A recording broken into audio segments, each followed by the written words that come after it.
Great, so welcome back. For those of you who I've not met as yet, my name's Arthasiddhi, so I'll meet you at some point soon. But yeah, good to have you all here. So we're embarking on this adventure of ritual into the deep with Buddhist ritual. If you just come along, you're in the deep end, because in some ways ritual is a bit unfamiliar to us, isn't it? It's a bit sort of, it's not accommodated into modern life. It's generally sort of pushed out to the edges. We do have all sorts of elements of ritual, but what I'm talking about is the purpose of ritual. Why bother the perhaps uncomfortable, perhaps not, perhaps enjoyable task of starting to make sense of Buddhist ritual. What is the purpose of Buddhist ritual? That's what we're going to be exploring. And I think, in a way, I just want to talk about two things. I want to make sort of 2 points. One is that Buddhist ritual is essentially about coming into relationship with our potential. That's essentially what Buddhist ritual is trying to help us do. And the second thing I've been thinking about this is that it's probably better to think of our potential as something that we participate in rather than something that we sort of we attain, if you see what I mean. Better to think of something we participate in. And therefore ritual is actually a really, really helpful tool in doing that. But I also just want to, in the coming weeks, I want to, we're going to be sort of going through the different stages of a very, very ancient Buddhist ritual that goes back. It's from this book, I suppose. It wouldn't have been a book then, which was written, I think, in about the is it the 600s or 800s? I never remember with Shantideva. So it goes back a long, long way, but actually it goes back further than that. And we're going to be exploring the sort of each of the different stages. It's got 7 different sort of stages. So I just want to give you an overview of those, sort of the logic in a way of that, of how they all sort of fit together, which will give us a foretaste of what's coming up in the coming weeks. And then I want to make a space for us to do some ritual, because it's all very well talking about it, but really it's about doing it. So that's what we're going to be doing tonight, and I hope that's going to be just as perhaps not just as, perhaps that's exaggeration, but I hope that's going to be engaging for those of us online here tonight at Sangha night. We've got people calling in from Peterborough and perhaps further afield with us tonight, which is nice to have. So, so Buddhist ritual is about kind of coming into relationship with our potential. So, when I first came along to Buddhist Centre 25 years ago, something like that. 25, pretty much exactly 25 years ago.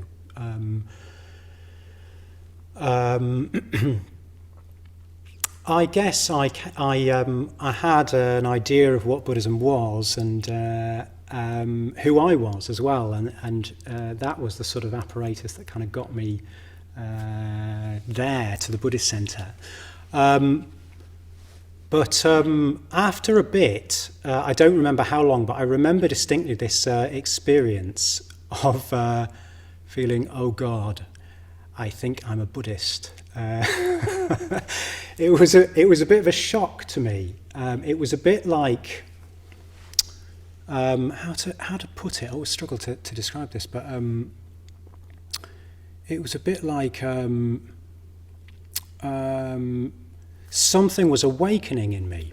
It was a bit like Buddhism was sort of was changing me. I was discovering that I was sort of more myself with the way I was experiencing myself at the Buddhist Center and through Buddhism than the self that sort of brought me along. And that was a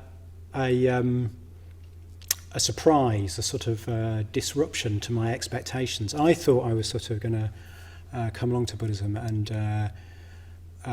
learn something about meditation and take it away. And in a way, I would remain somewhat unchanged in a certain way. It's really odd because Buddhism is all about change. But that was what actually happened with me.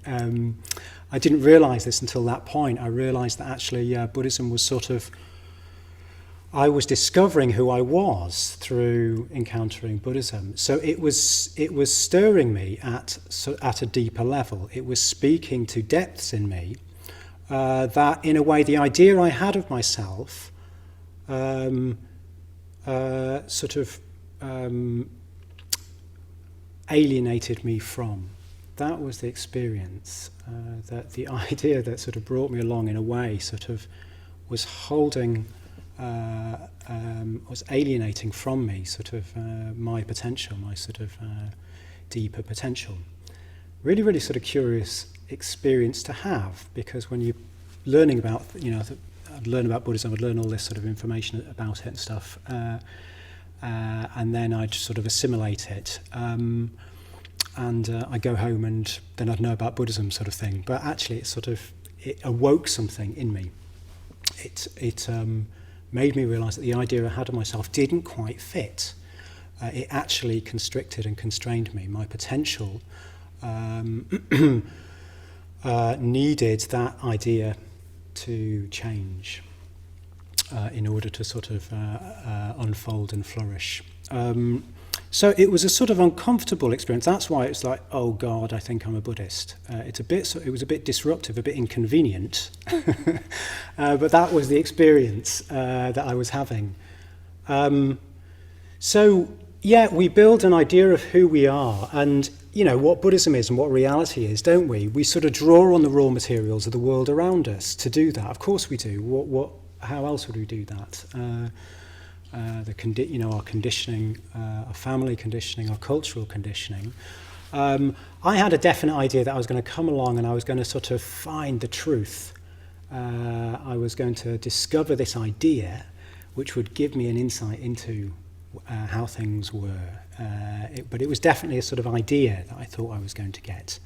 I didn't get that. I didn't find that idea, that one idea that was going to reveal everything to me. Instead, I thought, oh God, I think I'm a Buddhist. It was starting to sort of, it started a process of me discovering more who I really was. And a large part of that was Buddhism gave me a vision of my potential, which was much, much bigger than the one I had. It was a bit like the view I had of myself put a ceiling on my potential.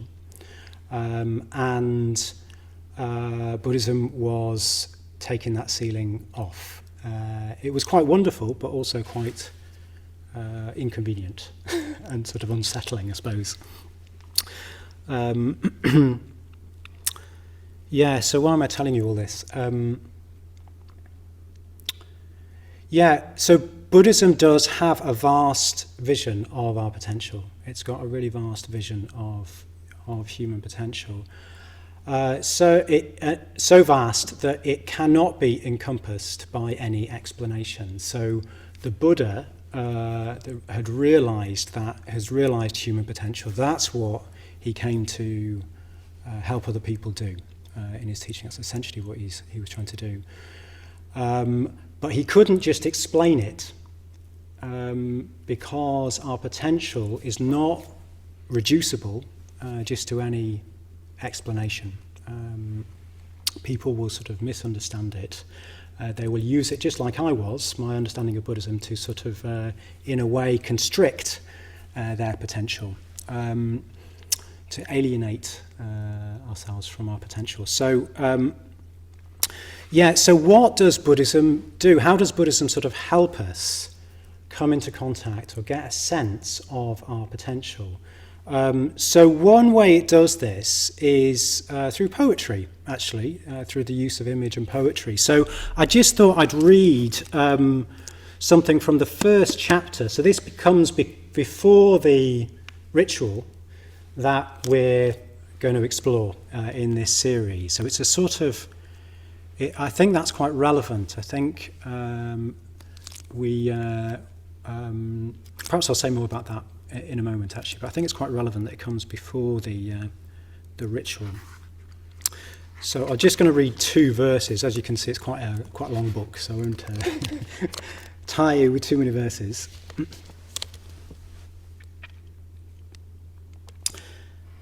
So at night, in darkness, thick with clouds, a lightning flash gives a moment's brightness.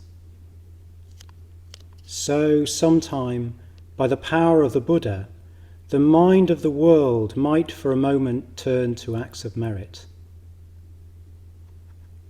This being so, the power of good is always weak, while the power of evil is vast and terrible.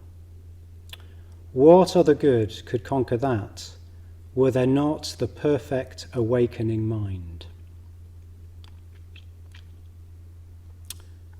So I'll just read that again. It takes a bit for it to sort of sink in. At night, in darkness, thick with clouds, a lightning flash gives a moment's brightness. So, sometime by the power of the Buddha, the mind of the world might for a moment turn to acts of merit. This being so, the power of good is always weak, while the power of evil is vast and terrible. What other good could conquer that, were there not the perfect awakening mind? So this is just sort of getting us in the mood for ritual. Broadly, we've got these elements sort of good and evil, and then the awakening mind. So it's saying that actually evil outweighs good. So we need something beyond both good and evil. We need something more of a different order, basically, and that's the perfect awakening mind. That's a translation of the word bodhicitta, the mind of awakening. So I'll say more about that in a moment. But this is it's a bit funny for us, isn't it, these verses? It sounds a little bit like sort of the medieval mind, this sort of dark, massive, terrible evil, and good being a sort of puny competitor. Sounds a bit like the medieval mind, but I don't think it is, actually. I think, the modern notion is that basically we're sort of good people, and we can just sort of trust in that. And I think that is a good approach to life. But I think what we overlook there is the fact that actually in the West, our experience of ourselves rests on a whole set of very, very privileged conditions. We've got a very stable society. We've got a lot of wealth.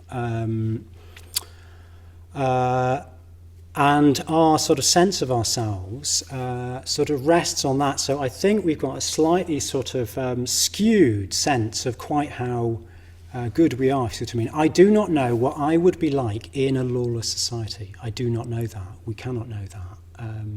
How would I respond if one of my family members was under threat? How would I respond in that sort of situation? It's so rare we're in that situation, isn't it? But it can unleash forces in us that can be surprising. So I think we're sort of inoculated in a way from our own minds, the forces within our own minds.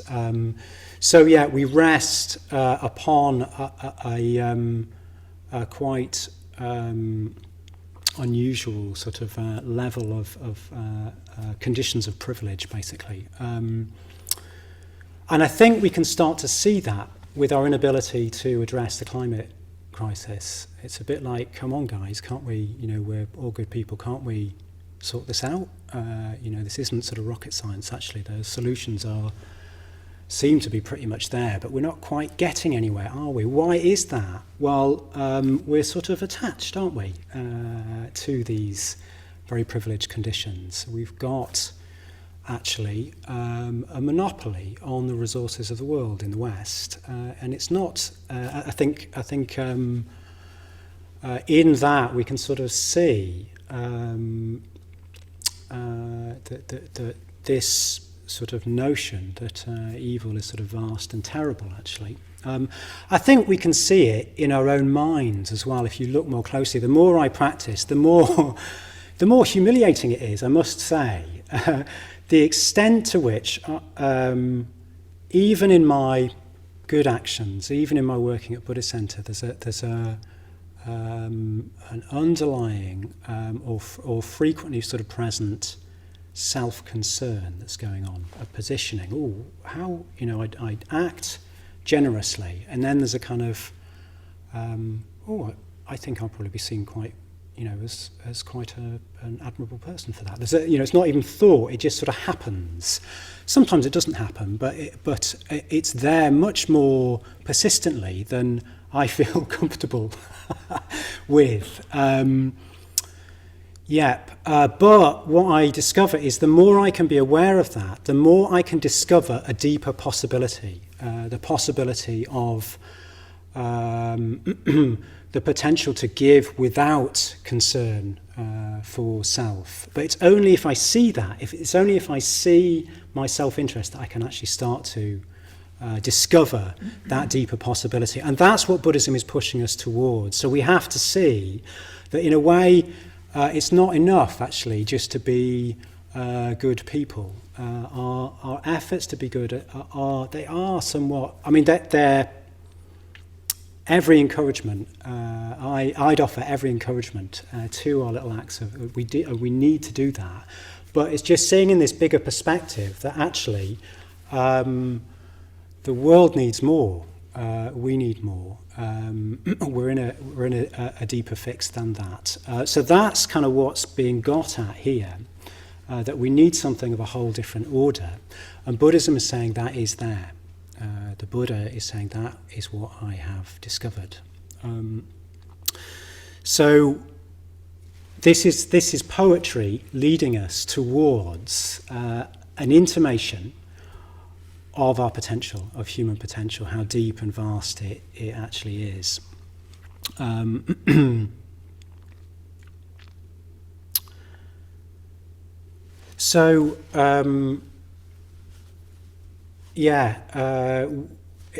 need to have a sense of it in our life, sense of our potential, because, well, I think that something I've been noticing is that in a way the word potential, it can sound a little bit like an abstraction. It sounds a bit like it's not really present, it's not happening, but if you did something, then it would be happening, if you see what I mean. And I don't think that is true. I don't think that is actually the nature of potential, human potential. It is uncomfortable being alienated from your potential. When I'm out of touch with my potential, I feel unhappy. I want to distract myself from it, and kind of, with all the plethora of distractions we have available to us at the touch of a button. Actually, our potential is impacting. It has an impact on us right now, right here, right now. It's not an abstraction. So I just wanted to sort of add that actually when I say potential, I don't mean something that isn't happening, isn't real, and might happen if you do something about it. Actually, it's acting upon us now in some sort of way. It's influencing our experience in some sort of way now. We're unhappy because we're alienated from it. Often we don't realise that. We, a bit like I was saying, the idea I had of myself and reality and what to do when you're unhappy, well, we draw that from the world. The world offers us solutions to that, doesn't it? But they don't work very successfully. What we really need to do is come more deeply into contact with our potential. As I say, my second point is just that I think it's probably better, I think it's more Buddhist, to think of our potential as something that we participate in. I think that's kind of, I don't know if that surprises you to sort of think of it in that sort of way, but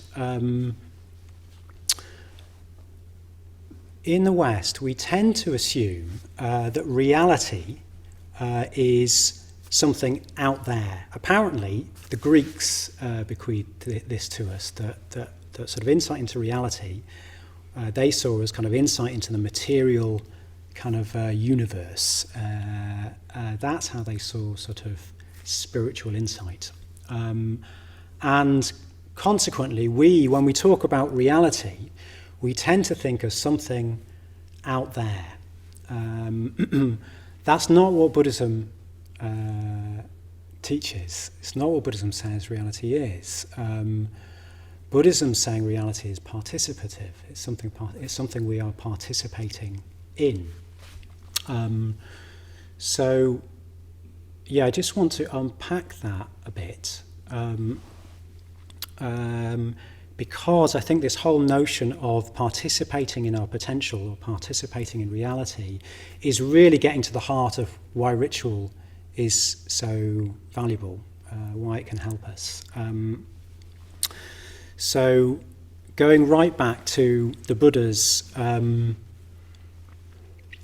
central formulation of his experience of enlightenment, we've got pratichyat samappada, sometimes translated as conditionality, which is simply saying that all of reality, anything that we experience in reality, is simply a flow of conditions. It's simply the case that with this condition being present, another condition emerges, which then becomes a condition for other things to emerge.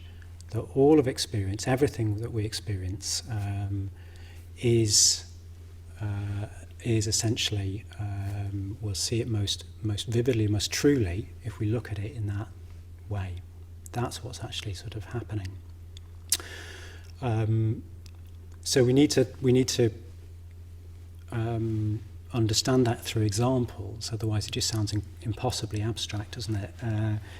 But if we take a tree, so he said this is true at different levels of reality. There's different sort of orders of conditionality. He stated 5. I'm only going to mention 3 actually. But an example he gives is the physical world outside. So if you outside of us, so if you think of a tree, well, he's saying, well, what we tend to do is think that's a thing, that's a tree, that's what it is. But if we actually look at it, more what we're encountering is a process. So it's simply the case that if you put a seed in soil with nutrients and water and sunlight, inevitably you will end up, with the right conditions, with a tree. So that is sort of closer to seeing reality as it is, but we kind of thingify reality, basically. But that, as I say, is looking externally. That's looking at the world sort of externally. The Buddha was pointing to the reality that we participate in. So it's getting closer to the heart of what he's getting at with the next order of conditionality, which he called karma. So just as inevitably as if you put a seed in sunlight, water and soil nutrients, a tree will emerge, he's saying the quality of our volitions will just as inevitably define the resultant experience that we have in life. That's what he's saying. So actually, our experience of sort of happiness, fulfillment, constriction is all predominantly conditioned, not entirely, but predominantly conditioned by this flow of conditions, this reliable regularity that are volition and the quality of our volition. So what I mean by that is when I act out of generosity, my experience of life changes. It subtly sort of alters my experience of life.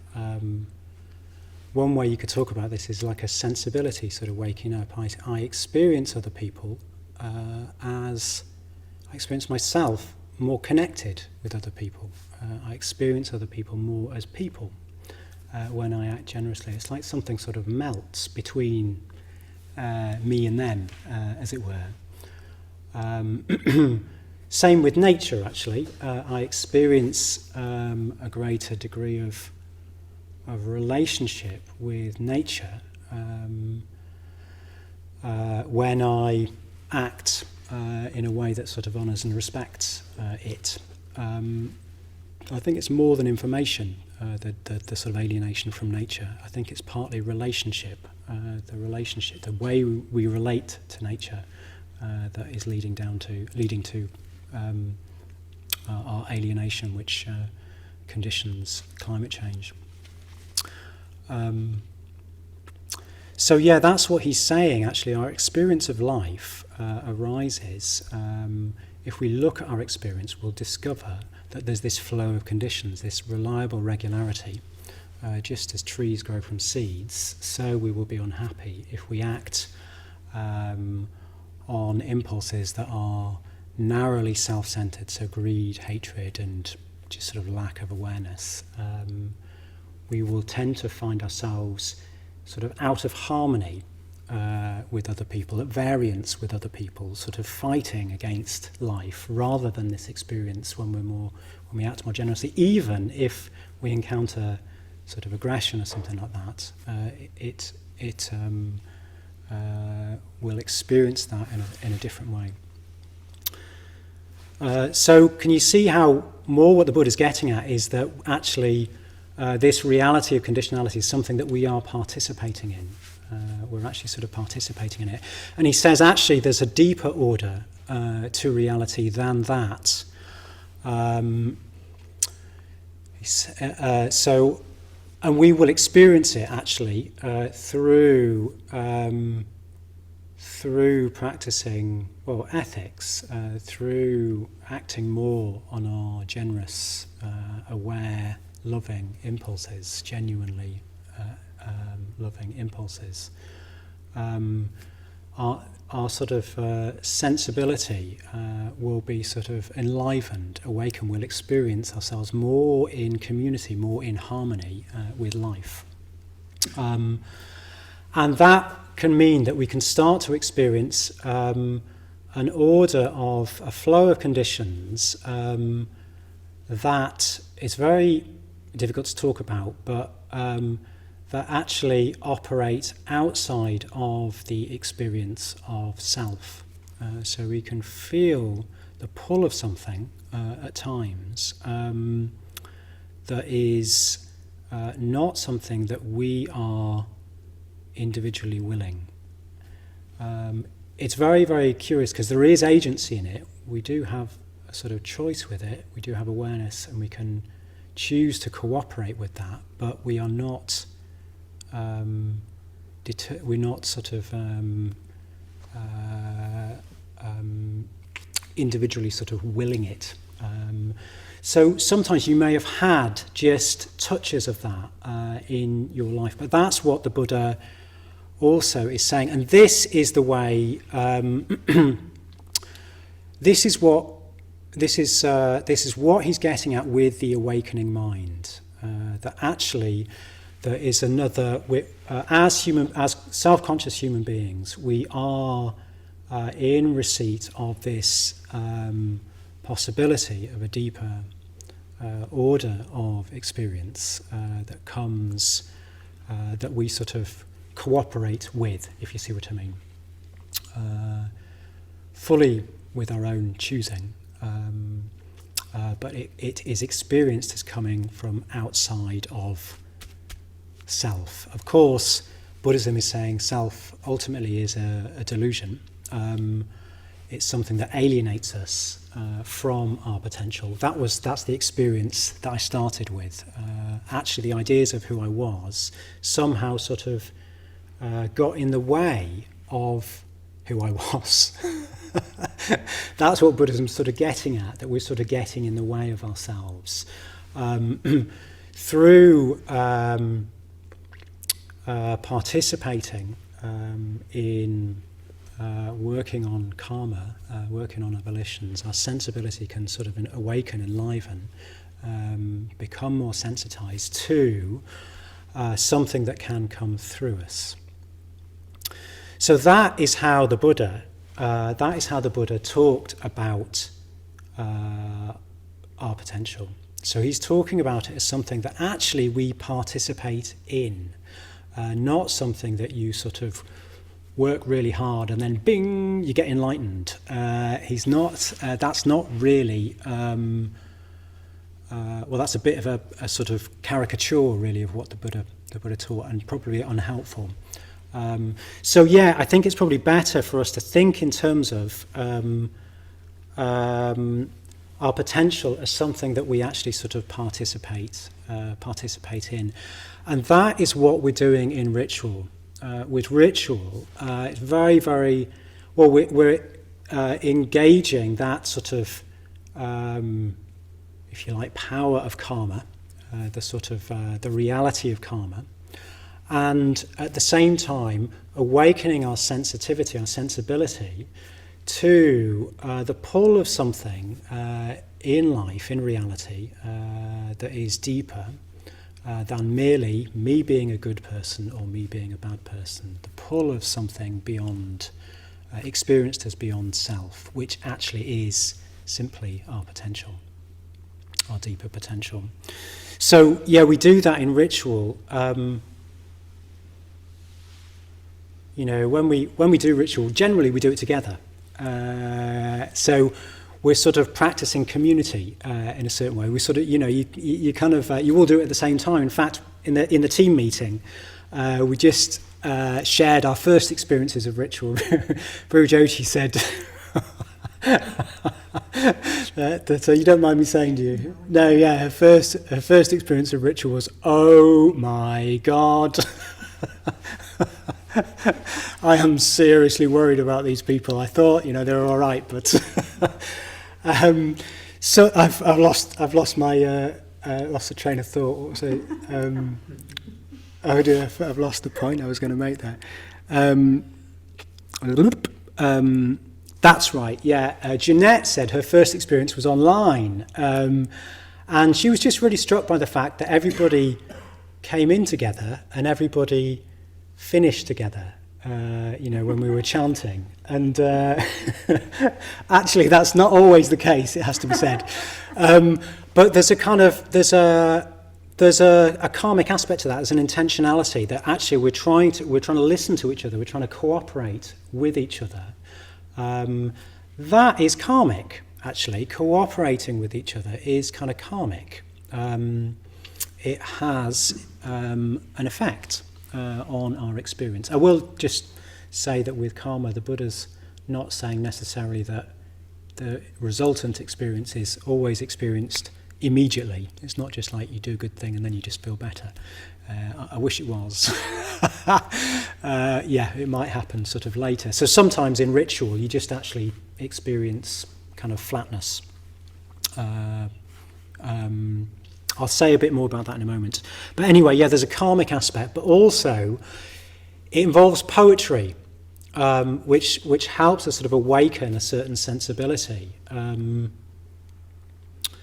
Sometimes it's only after the ritual that I actually go, oh, whew, that really affected me.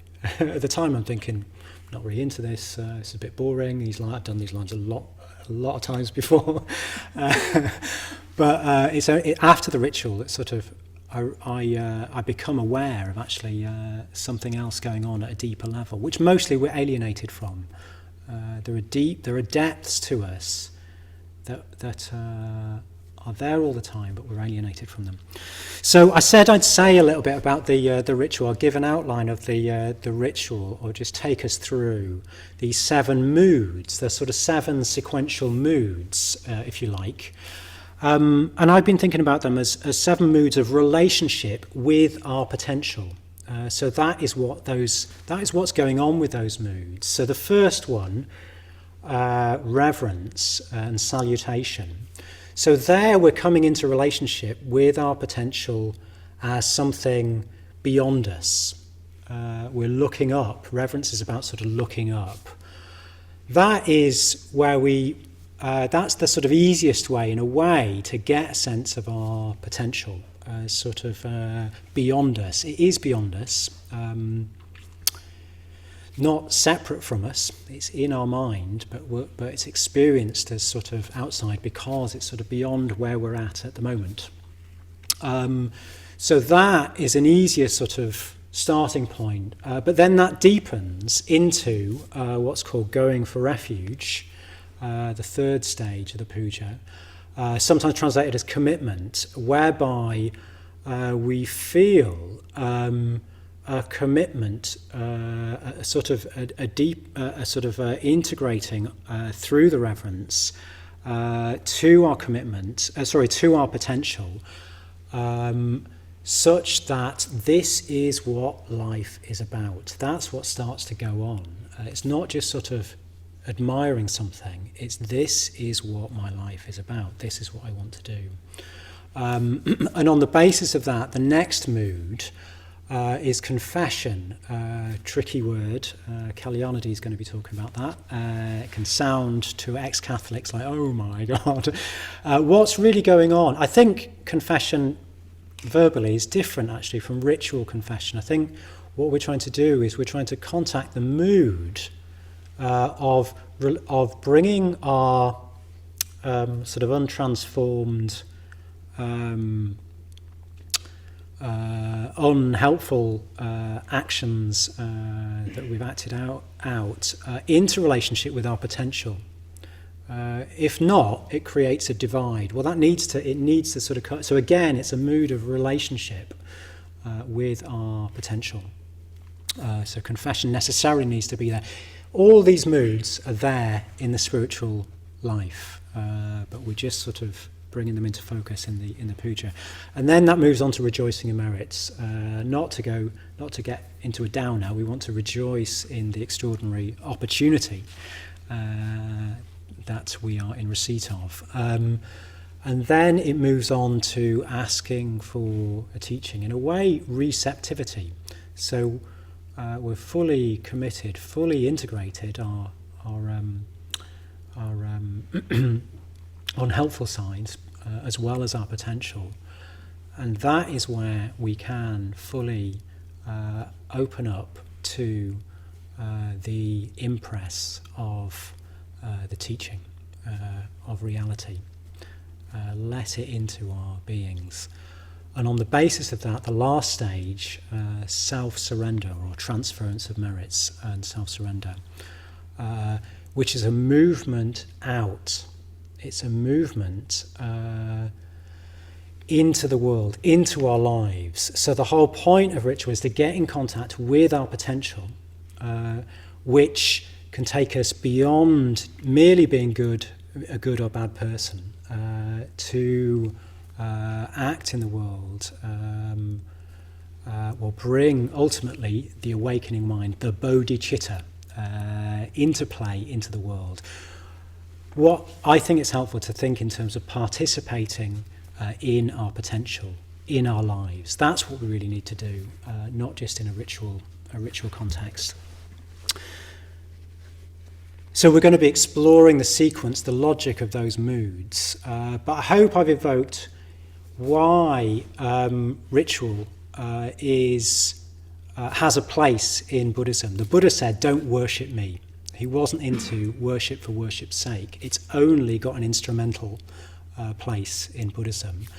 But the reason why it is so valued is because reality is not something out there that we can attain. It's something that we participate in.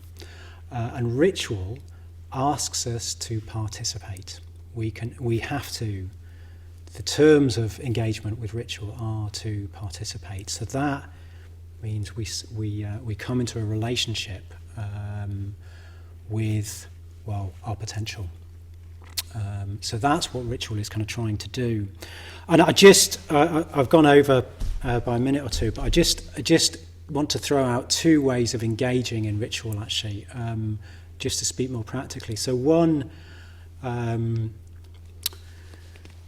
that I picked up from Padmavajra. I was on retreat a few weeks back, and he said, in a way, what with ritual, we're trying to objectify what's going on in our minds. So you can just think of it in that sort of way. You're not trying to make something happen.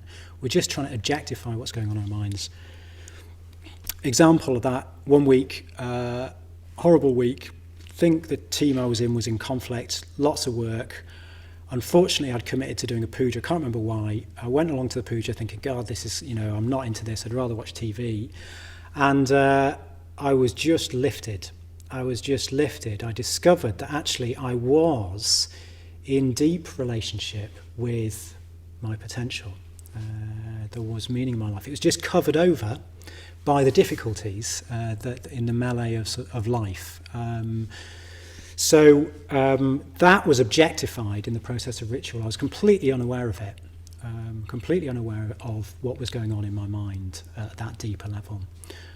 Sometimes we might just experience it objectifies that we're out of harmony, we're alienated from our potential. That's really helpful to know, really, really helpful to know, because then you can do something about it. So yeah, that's one way of looking at it, just objectifying the contents of your mind, the deeper contents of your mind. And then another one, another way of engaging, way to engage. A dear friend and teacher, Amoga Vangsa, his introduction to puja was to say, he's a very, very comic man. Do you remember when you were a little kid and your dad pulls up at the newsagents? He gets out the car to get his fags or whatever, his sweets, and you slip behind the wheel, and there you are going, kind of playing at being an adult.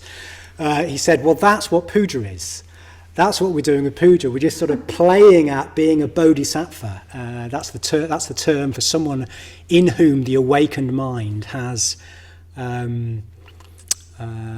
irreversibly arisen. Yeah, so that's what he said we're doing. We're just sort of playing at being. So we shouldn't get too earnest with ritual. If you get too sort of, kind of earnest and worthy, you'll just cover over that more natural response that might actually emerge. So we need to sort of play with ritual. There we are. I hope that's given you a sort of location in a way. The deep significance of it goes very deep, but also sort of how to start engaging with it. But as I say, in subsequent weeks, we're going to be exploring the different this sequence of moods that run all the way back, developed through the Buddhist tradition over years. But what I wanted to do